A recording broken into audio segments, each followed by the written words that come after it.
Captain, I was merely following procedure. Flight attendant Brenda Clark began, her voice laced with self-assurance. But the captain's icy glare cut her short. He didn't even glance her way. Instead, his voice boomed through the stunned first-class cabin, heavy with a deference she had never witnessed. Mr. Anderson, please, on behalf of the entire airline, forgive this utterly unacceptable lapse. Brenda's blood ran cold. Mr. Anderson, the passenger, she had belittled the family she had threatened to eject. Who was he? And what catastrophic mistake had she just unleashed upon herself and upon Atlantic skies?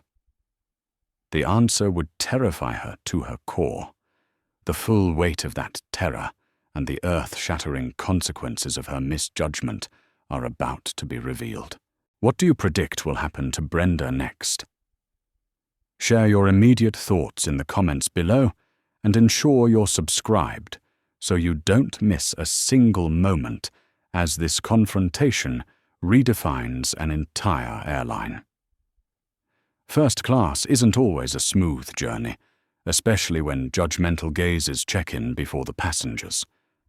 Prejudice sometimes is more sophisticated than the most complex security procedures. The polished floors of Hartsfield-Jackson Atlanta International Airport gleamed under the morning sun, reflecting the ceaseless ballet of travelers. Amidst the organized chaos, the Anderson family, James, Sarah, and their 5-year-old son, Leo, moved with an understated grace that drew a different kind of attention. James, in a tailored navy suit that spoke of quiet authority rather than flash, paused momentarily, his gaze lingering on a large, vibrant advertisement for Atlantic Skies Airline. A fleeting, unreadable expression crossed his face before it softened. Sarah, his wife, effortlessly chic in a cream cashmere sweater and trousers, noticed the brief pause. She touched his arm lightly. Thinking of revolutionizing the entire aviation industry before breakfast again, dear? She murmured, a playful glint in her eyes. James chuckled a warm, low sound, just wondering if the in-flight orange juice will be an improvement this time, he replied, his eyes crinkling at the corners. Leo, oblivious to the adult banter, zoomed a bright red toy airplane between his parents' legs, complete with his own sound effects. My plane is faster than your plane, Daddy, he declared with 5-year-old certainty. As they approached the priority boarding lane for Atlantic Skies, Flight 473, lead flight attendant Brenda Clark, was already a picture of starched professionalism. Her uniform was immaculate, her blonde hair pulled back into a severe bun, and her smile, though present, didn't quite reach her eyes. She exuded an air of someone who had seen it all and was rarely impressed. Another flight attendant, younger with a name tag reading Grace Evans, asked her quietly, "Do you recognize the gentleman in the navy suit?"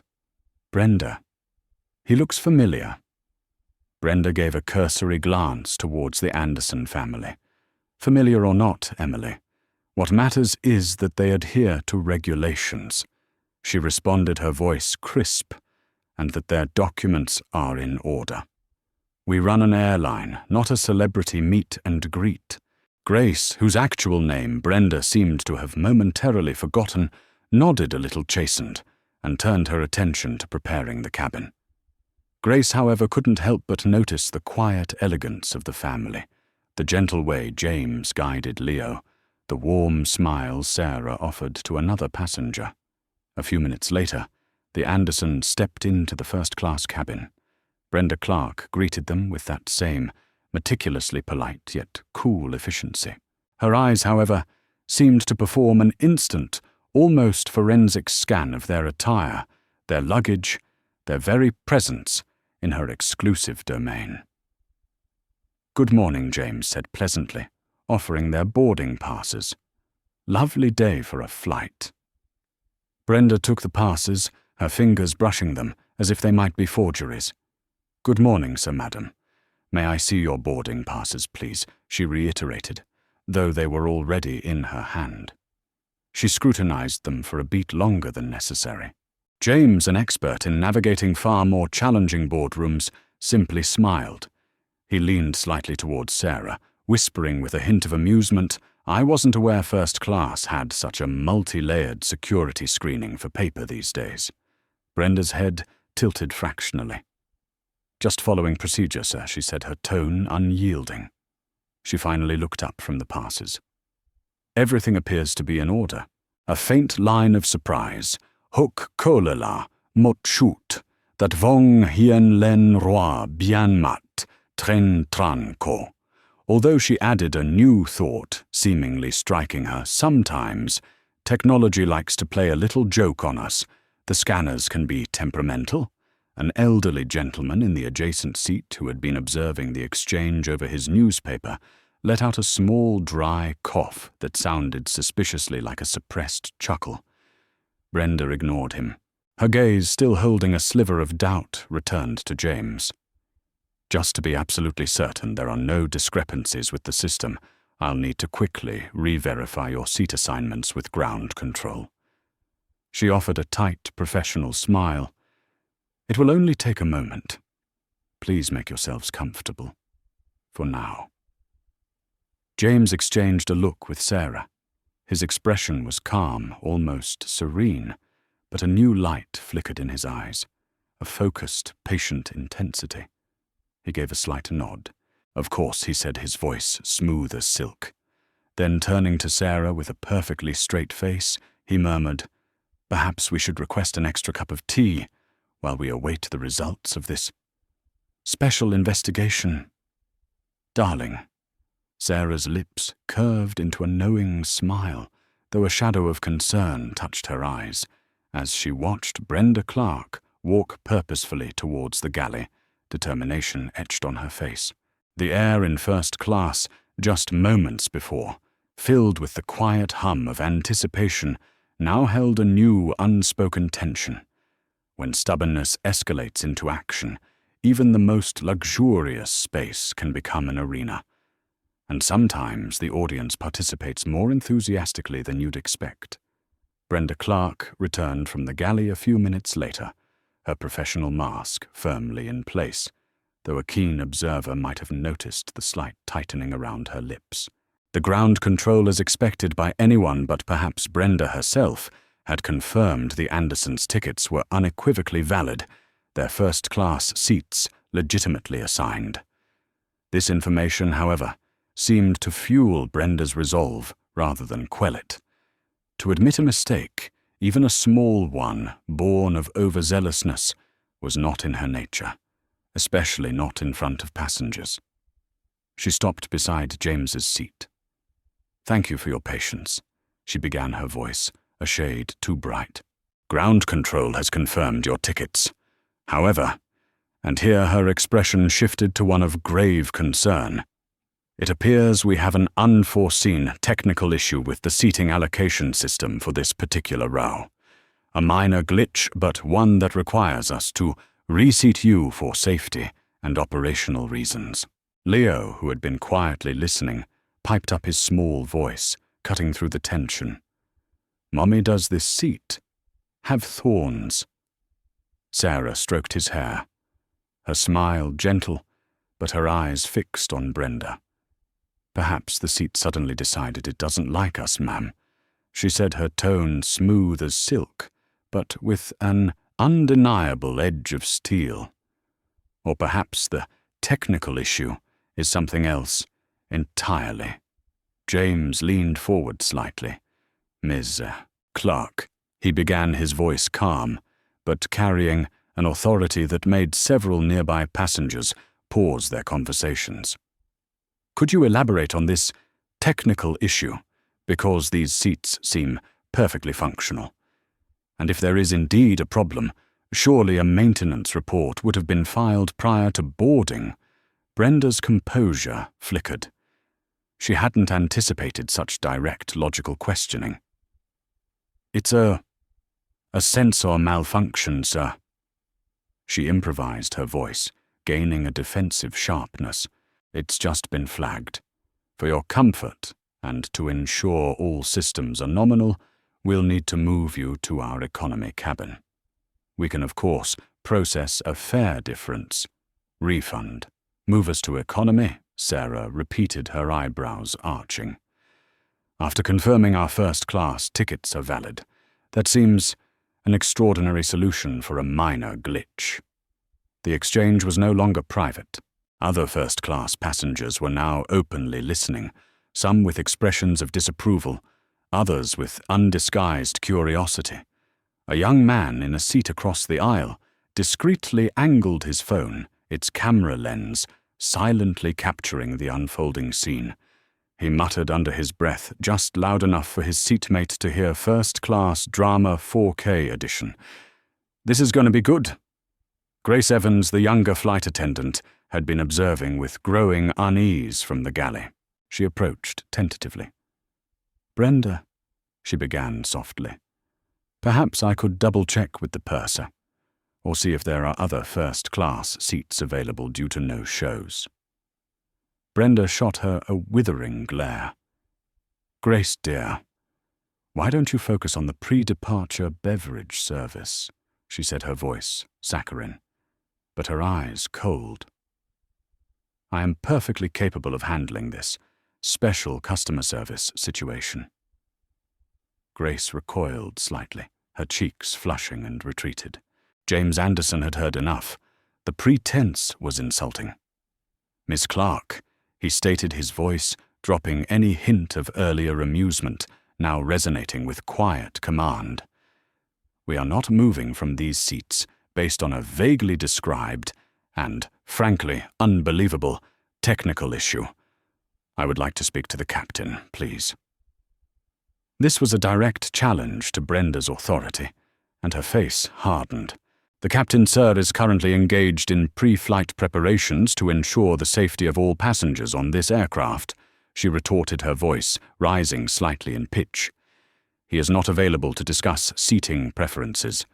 And if you refuse to cooperate with a crew member's lawful instruction, I'm afraid flight safety protocols will compel me to have you and your family removed from this aircraft by airport security." The threat hung heavy in the air. Leo, sensing the escalating anger, shrank closer to Sarah, his lower lip trembling. Sarah put a protective arm around him, her gaze on Brenda, now openly hostile. Grace, watching from a distance, knew this was spiraling out of control. Brenda was in over her head, fueled by a stubborn pride that was blinding her to the gross mishandling of the situation. Taking a deep breath, Grace discreetly moved to the internal communication panel near the galley. She keyed in a quick message to the flight deck urgent. "First class. Lead F.A. Clark in escalating verbal dispute with passengers in 2A-B-C. Significant passenger unease. Request purser or FO intervention if possible. Situation volatile." James Anderson observed Brenda's unyielding stance, the almost fanatical gleam in her eyes, as she defended her indefensible position. He sighed a soft sound of disappointment rather than anger. He then calmly reached into his inner jacket pocket and retrieved his phone. With a few swift taps, he placed a call. His voice was low, almost conversational, yet every word carried weight. "It's James," he said into the phone. "It appears we're encountering some unexpected turbulence before we've even left the gate. Prepare for Plan B. It seems our Plan A for a quiet flight is a little unpopular with the current onboard management." Brenda watched him, a sudden, unfamiliar flicker of unease darting through her. A passenger making a call in such a calm, authoritative manner after being threatened with removal. It was odd. But she quickly suppressed the doubt. She was following procedure. She was in charge. These were just difficult, entitled passengers who didn't like being told what to do. She squared her shoulders, her expression resolute, ready for the confrontation to reach its inevitable, and, in her mind, justified conclusion. A single call can change everything faster than a plane changes altitude.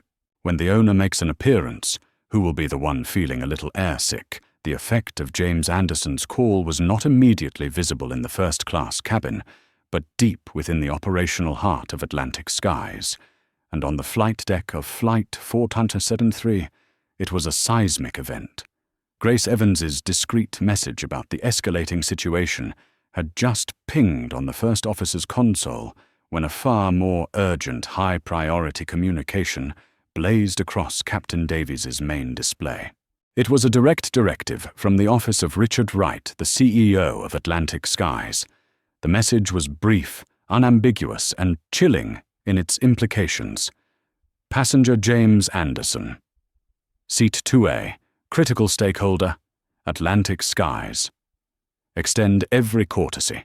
Report any issues directly to my office. Acknowledge immediately.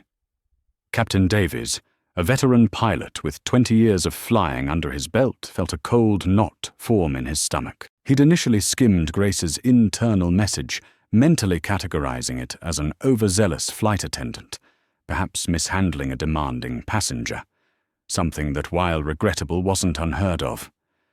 But this was a 5-alarm fire. James Anderson, he muttered to his first officer, his voice tight. Not the James Anderson. Why in God's name wasn't the manifest flagged? The first officer, equally pale, could only shake his head. There would be an inquiry about that later, a severe one. Right now, immediate damage control was paramount. "I'm going back there," Captain Davies announced, already unbuckling his seatbelt. "Keep everything stable up here." When Captain Davies emerged into the first-class cabin, his usually jovial face was a mask of grave concern.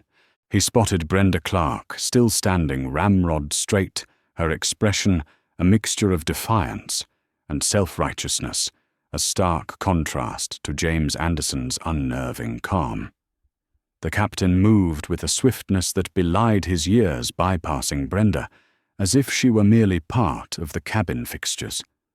He stopped directly in front of James. "Mr. Anderson," he began, his voice resonating with genuine contrition and a level of deference that instantly silenced the cabin. "I am Captain Davies in command of this flight. I have only just been made aware of this most regrettable situation. Please, on behalf of Atlantic Skies, accept my sincerest and deepest apologies for any distress or inconvenience you and your family have experienced." He paused, his gaze sweeping briefly over Sarah and a wide-eyed Leo. "Is there anything at all I can do for you right now?" Sir Brenda Clark froze. The captain's words, his tone, his entire demeanor towards this passenger were utterly incomprehensible. It was as if the world had suddenly tilted on its axis. She started to speak, to explain her actions, to justify her adherence to protocol. I was merely Captain Davies cut her off, not with a harsh word, but with a subtle, almost imperceptible shake of his head, and a brief, steely glance that brooked no argument.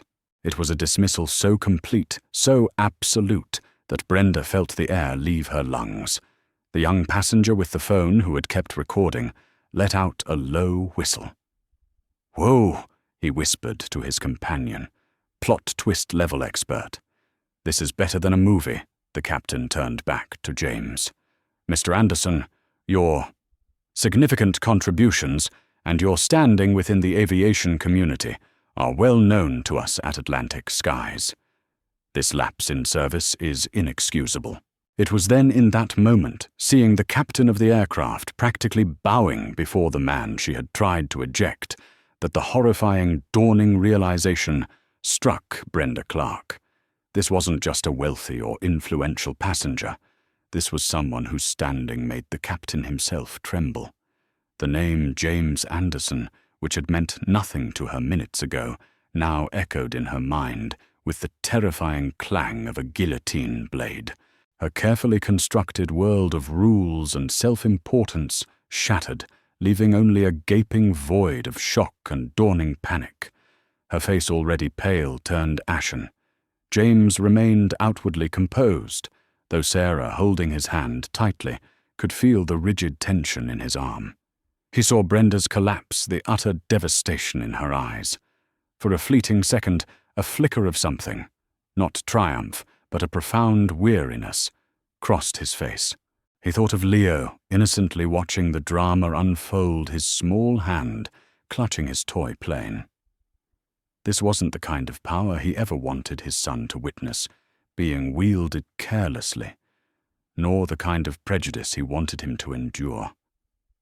Grace Evans, sensing a momentary lull in the storm, now that the captain was present, seized the opportunity. She quietly approached Leo, her smile gentle and reassuring. "Here you go, little pilot," she whispered, offering him a small carton of orange juice with a straw. "For your very important flight ahead." Leo, after a glance at his mother, who nodded almost imperceptibly, accepted it with a shy, "Thank you." The simple act of kindness was a stark contrast to the preceding hostility. James finally spoke, his voice measured. "Captain Davies, I appreciate your personal intervention. However, the issue at hand extends far beyond a simple apology or an in-flight inconvenience." He paused, letting his words sink in.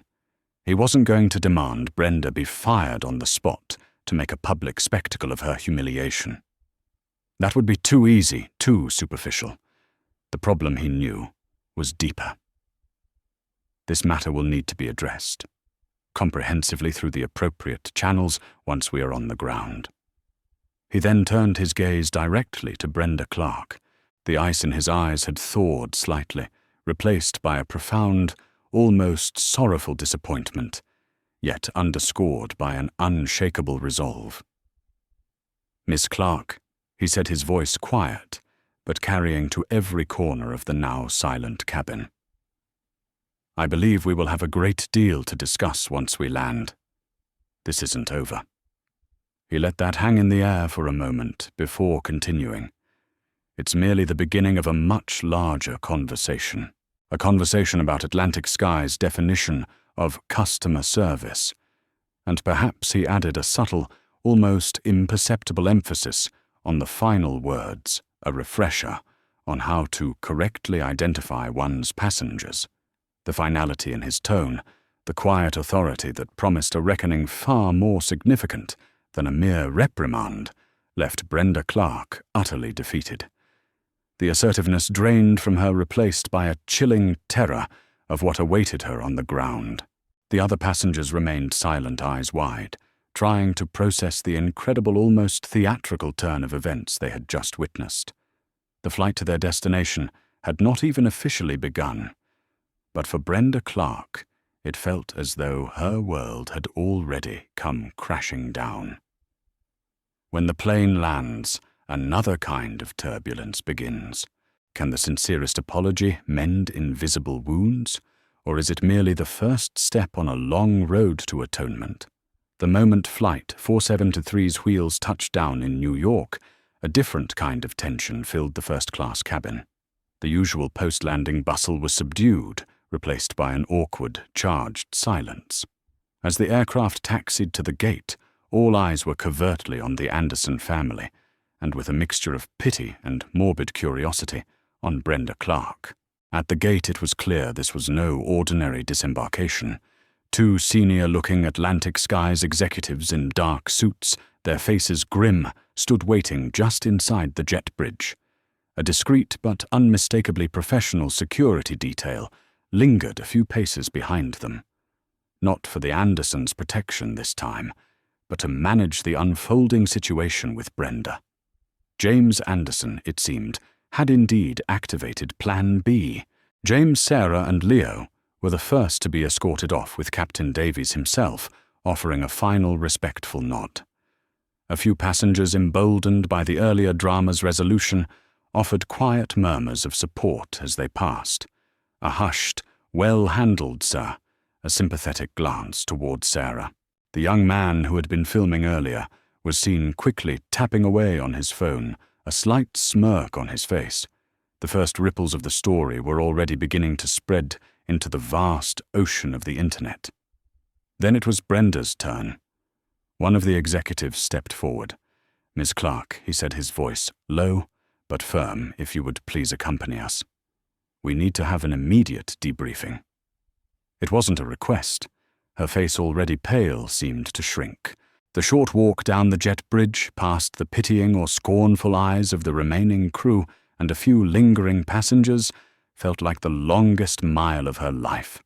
The special investigation she had so confidently and ironically initiated for James Anderson was now squarely focused on her. The internal investigation was swift and brutal. Brenda initially tried to cling to the tattered remnants of her justification. Protocol passenger non-compliance security concerns.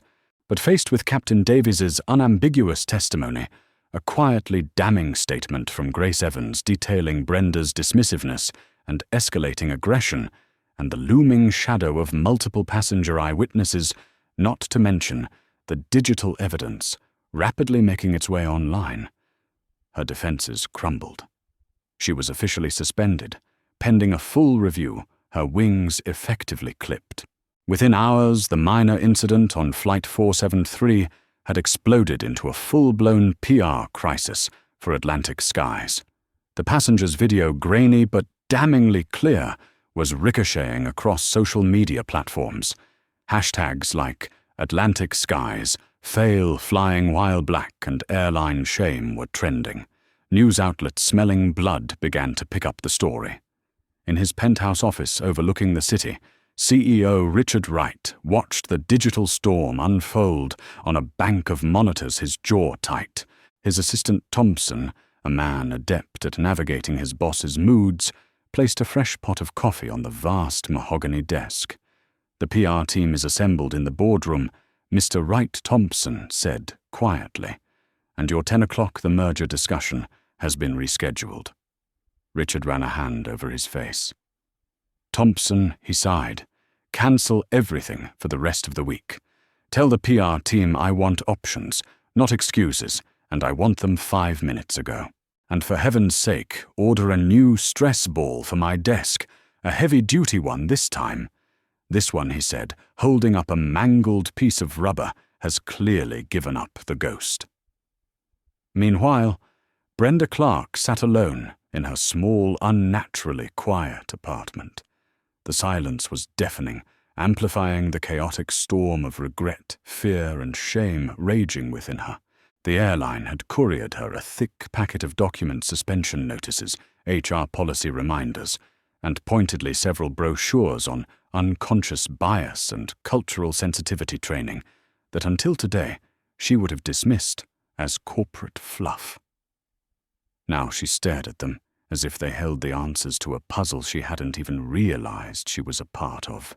She replayed the scene on the plane over and over in her mind, James Anderson's calm, unwavering gaze, Sarah's quiet dignity, Leo's innocent, confused face. His words, "This isn't over. It's merely the beginning of a much larger conversation," echoed no longer as a threat, but as a stark statement of fact. For the first time, truly she began to confront the ugly truth of her own ingrained prejudices, the snap judgments she had made, cloaked in the guise of professionalism. The realization was a cold, sickening lurch in her stomach. Was this who she was? Across town, Richard Wright was also facing a moment of truth. James Anderson's formal letter had arrived via an imposing legal courier. It was polite, impeccably phrased, and utterly uncompromising.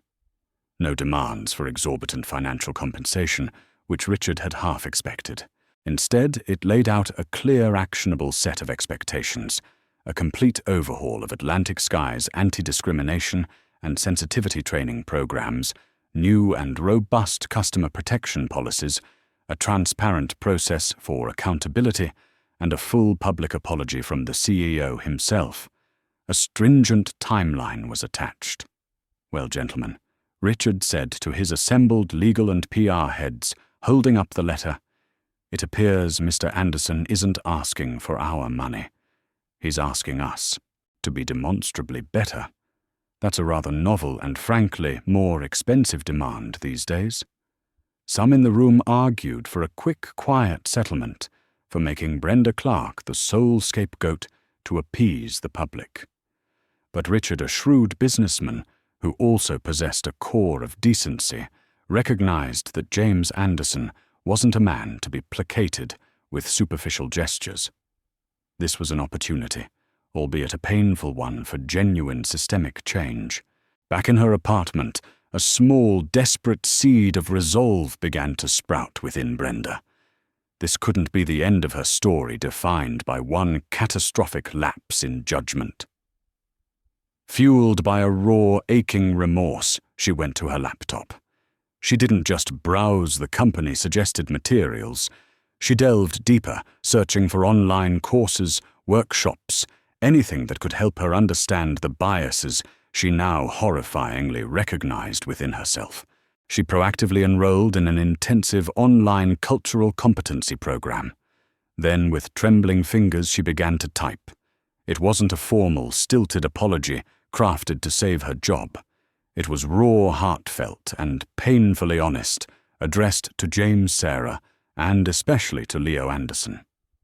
She fumbled for words, trying to convey the depth of her shame, her dawning understanding.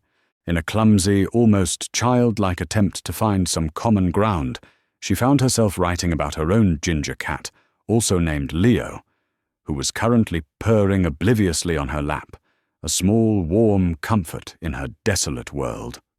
Richard Wright, after a marathon session with his team and a direct, refreshingly blunt phone call with James Anderson himself, made his decision. Atlantic Skies would not engage in a cover-up or a blame game. They would face this head-on. He instructed his communications director to schedule a press conference for tomorrow morning. No pre-approved questions. Full transparency. As the evening news began to broadcast the announcement of Atlantic Sky's upcoming press conference, Brenda Clark sat staring at her laptop screen. The email, her painfully composed letter of apology, was ready to send. Her heart pounded. Would anyone even read it? Would it make a shred of difference? With a shaky breath, she clicked. Send the small sound in the quiet room, feeling as momentous as a thunderclap. She had no idea if this was a step towards absolution or simply a final futile gesture before the axe fell. An apology can be a beginning, but only sustained action writes a legacy. Justice isn't just about punishment. It's about rebuilding better. The following morning, Richard Wright, CEO of Atlantic Skies, stood before a packed room of journalists' television cameras broadcasting his image live across the nation. There were no evasive statements, no carefully worded corporate spin. He looked directly into the cameras and, by extension, into the eyes of the public. "Good morning," he began, his voice firm. "Yesterday on Atlantic Skies, Flight 473, a serious failure of our service standards and our core values occurred. Mr. James Anderson, his wife, Mrs. Sarah Anderson, and their son, Leo, were subjected to an unacceptable and deeply regrettable experience. On behalf of every employee at Atlantic Skies, I offer them our most profound and unreserved apology." He didn't stop there. He acknowledged the incident as a symptom of deeper systemic issues within the company. He outlined immediate sweeping changes, a new externally audited anti-bias and cultural sensitivity training program for all employees, from the ground up, executives included. He announced the formation of an independent passenger advocacy council to review and act upon complaints of discrimination.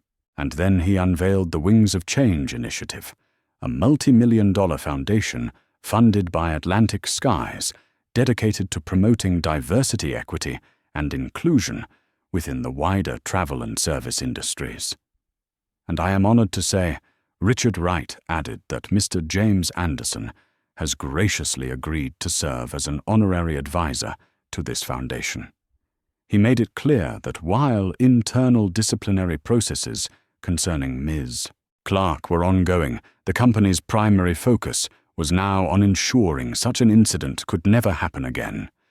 Brenda Clark watched the press conference from her sofa, a cup of untouched tea growing cold beside her. She had expected a public denouncement, her name dragged through the mud as a singular scapegoat. Instead, she saw a CEO taking corporate responsibility, outlining a path forward that was about more than just her. It didn't lessen her personal shame, but a tiny, unexpected flicker of something akin to hope ignited within her.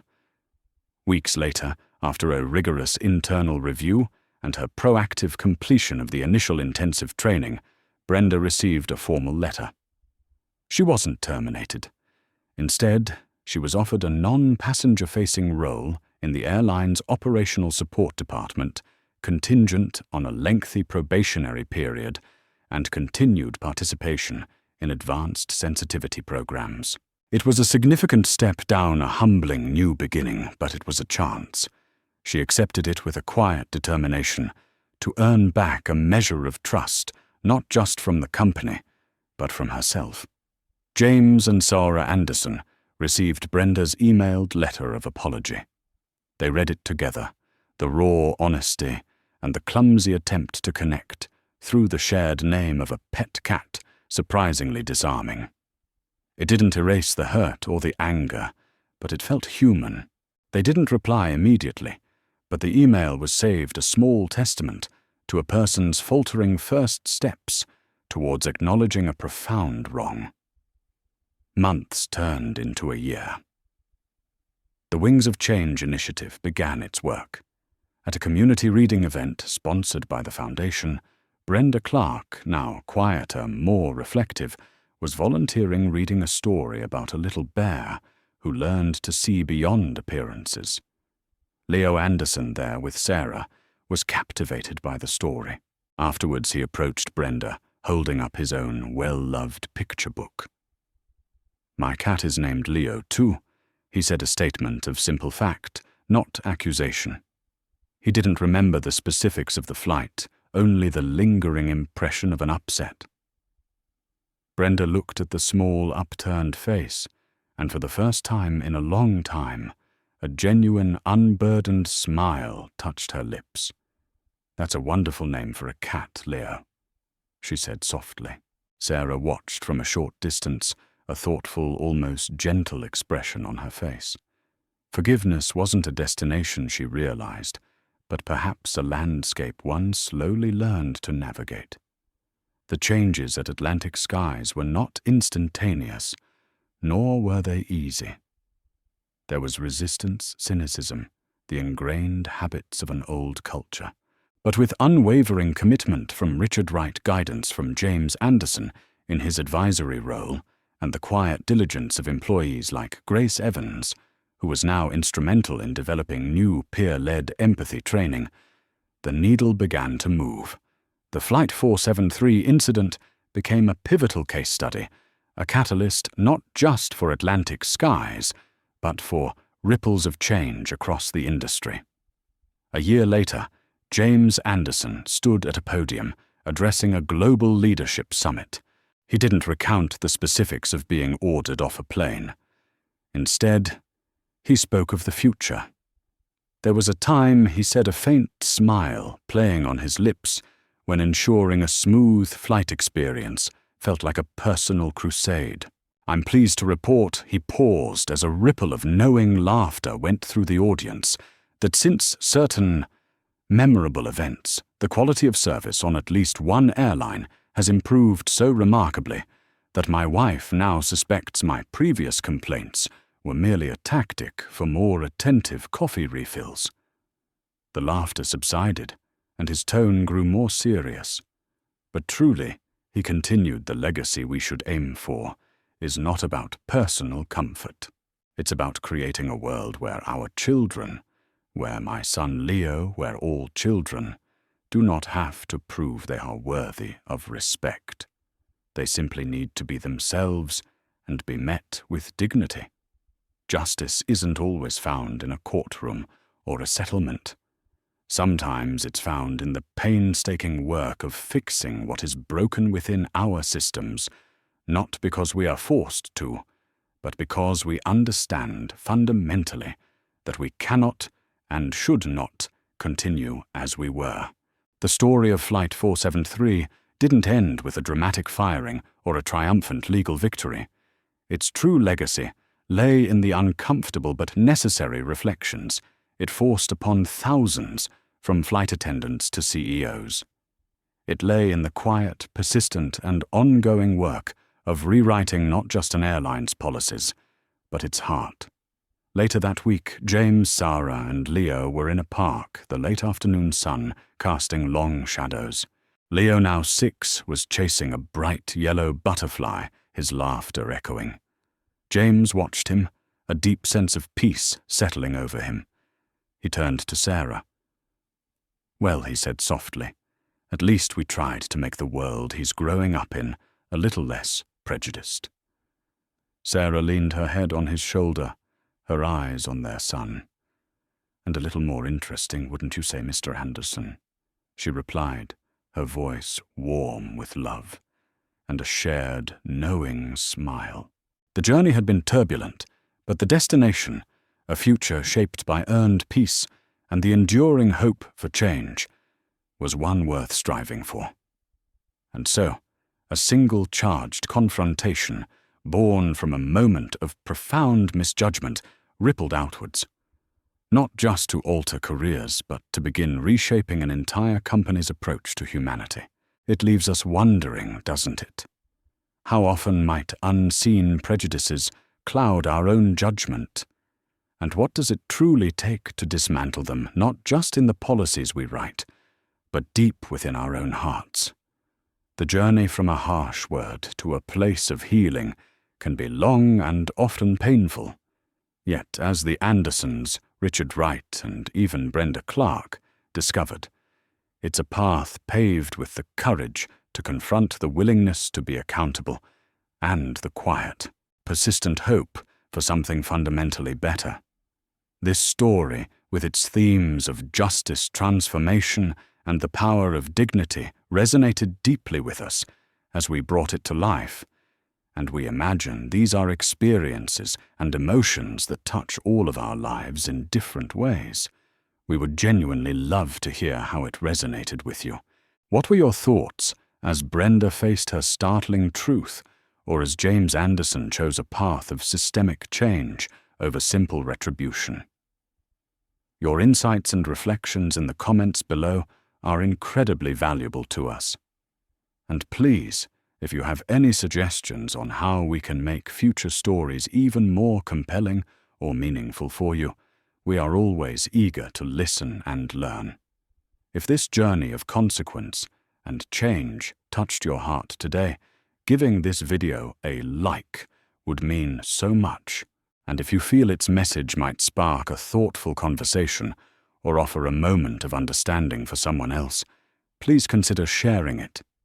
To continue exploring more powerful narratives of justice, resilience, and the intricate tapestry of the human spirit, do make sure you subscribe to our channel and click that notification bell. We'd be honored to have you join us for what comes next.